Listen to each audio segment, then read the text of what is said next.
오늘 말씀은 요한복음 8장 1절부터 11절까지 말씀입니다. 예수는 감난산으로 가시니라. 아침에 다시 성전으로 들어오시니 백성이 다 나오는지라. 앉으사 그들을 가르치시더니 서기관들과 바리새인들이 음행 중에 잡힌 여자를 끌고 와서 가운데 세우고 예수께 말하되 선생이여, 이 여자가 간음하다가 현장에서 잡혔나이다. 모세는 율법에 이러한 여자를 돌로 치라 명하였거니와 선생은 어떻게 말하겠나이까? 그들이 이렇게 말함은 고발할 조건을 얻고자 하여 예수를 시험함이너라. 예수께서 몸을 굽히사 손가락으로 땅에 쓰시니 그들이 묻기를 마지 아니하는지라. 이에 일어나 이르시되 너희 중에 죄 없는 자가 먼저 돌로 치라 하시고 다시 몸을 굽혀 손가락으로 땅에 쓰시니 그들이 이 말씀을 듣고 양심의 가책을 느껴 어른으로 시작하여 젊은이까지 하나씩 나가고 오직 예수와 그 가운데 섰는 여자만 남았더라. 예수께서 일어나사 여자 외에 아무도 없는 것을 보시고 이르시되 여자여, 너를 고발하던 그들이 어디 있느냐? 너를 정죄한 자가 없느냐? 대답하되 주여, 없나이다. 예수께서 이르시되 나도 너를 정죄하지 아니하노니 가서 다시는 죄를 범하지 말라 하시니라. 어떤 분과 이야기를 나누게 되었는데 그분이 정말 재수 없는 일을 당했다는 겁니다. 그래서 무슨 일이냐고 물었더니 자기가 차를 몰고 가는데 경찰관이 과속을 했다고 잡더라는 겁니다. 그래서 이분이 그 경찰관에게 분명 자신의 앞에 가던 차도 자신과 같은 속도로 가고 있었는데 왜 나만 잡느냐고 따졌다고 합니다. 그때 그 경찰관이 이렇게 말했다고 합니다.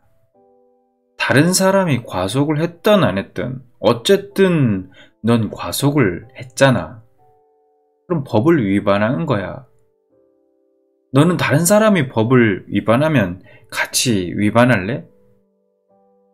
할 말이 없었다고 합니다. 오늘날 이 사회를 보면 죄를 짓느냐 안 짓느냐 하는 것보다 죄가 들통이 나느냐 나지 않느냐를 더 중요하게 생각하는 것을 봅니다. 어떤 사람은 세상 말로 재수가 없어서 죄가 드러나게 되고 그래서 벌을 받고 심지어 감옥에 가게 되고 어떤 사람은 죄가 없어서가 아니라 그냥 운이 좋아서 죄를 짓고도 잘 먹고 잘 사는 것이라 생각한다는 겁니다. 그리고 심지어 그런 사람을 부러워하기까지 합니다. 이런 생각들이 우리의 일상에서 많은 사람들의 생각 속에 알게 모르게 자리 잡고 있습니다.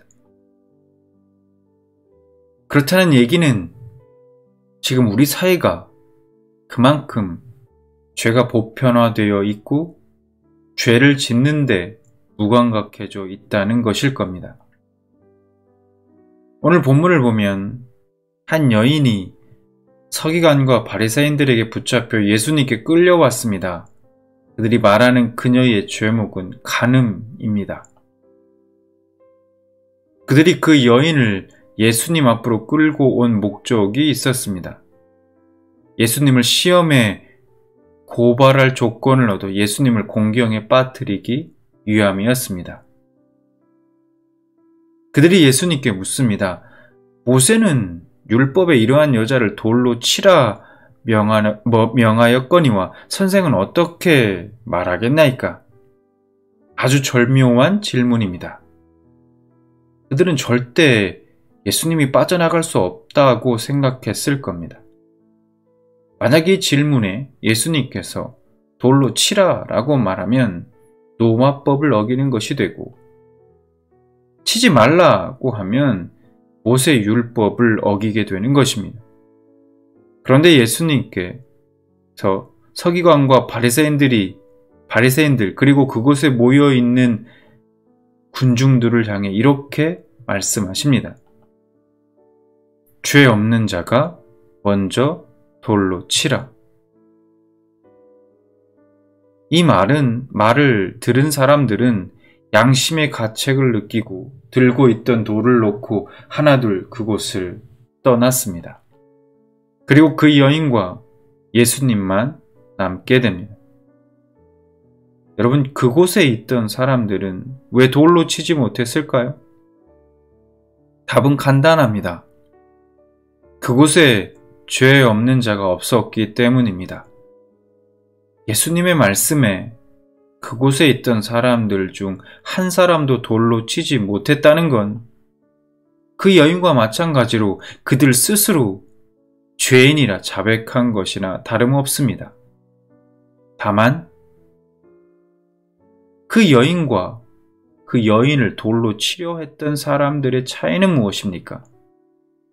가늠한 여인의 죄는 드러났고 그들의 죄는 드러나지 않고 숨겨져 있다는 것입니다. 그 차이뿐입니다. 예수님 앞에 자백하고 드러난 죄는 용서받을 수 있습니다. 그러나 은밀하게 숨겨진 죄는 결코 용서받을 수 없습니다. 제가 신앙생활을 하면서 가장 감사했던 것은 나의 가장 연약하고 추악한 부분까지도 언제든 예수님께는 말씀드릴 수 있다는 것이 정말 감사했습니다. 자유함을 누릴 수 있는 것이 감사했습니다. 여러분, 나의 죄를 위해 십자가에 달려 죽으신 분이 내 추한 모습을 받아주시지 못할까요? 어차피 예수님은 나보다 나를 더 잘 아시니 그분께 더 이상 숨길 것이 무엇이 있겠습니까? 숨기지 못할 뿐만 아니라 숨길 필요도 없습니다. 주님 앞에 감추거나 숨김없이 설사 그것이 추악한 모습일지라도 자백하고 용서의 은혜를 받아 자유함을 누리시는 여러분들 되시기 바랍니다. 보너스 묵상입니다. 오늘 본문 속 바리새인들과 서기관들은 평생을 율법을 연구해온 사람들입니다. 그러나 이들은 율법의 기본 정신인 자비와 은혜를 놓쳐버렸습니다. 그리고 말씀을 가지고 사람을 정죄하며 미워하는 일에 사용했습니다. 그러나 율법의 정신을 완성하기 위해 오신 예수님은 간음한 여인의 죄를 용서하시고 그녀에게 죄를 회개하고 새롭게 살아갈 기회를 주셨습니다. 예수님의 말씀을 믿고 따르는 우리는 다른 사람을 정죄하거나 미워해서는 안 될 것입니다. 주님이 보여주신 것처럼 다른 사람을 사랑하고 용서할 수 있는 여러분들 되시기 바랍니다. 이 시간 오늘 말씀을 통해 각자에게 주신 은혜들을 붙들고 잠시 기도하는 시간을 갖기를 원합니다. 다 같이 기도하겠습니다.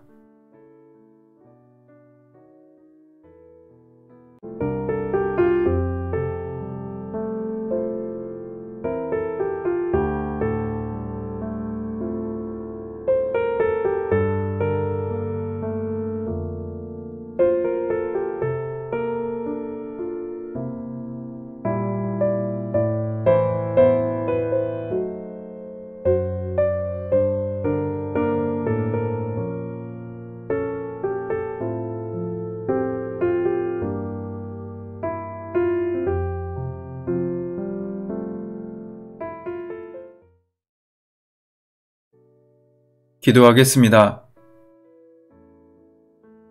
하나님,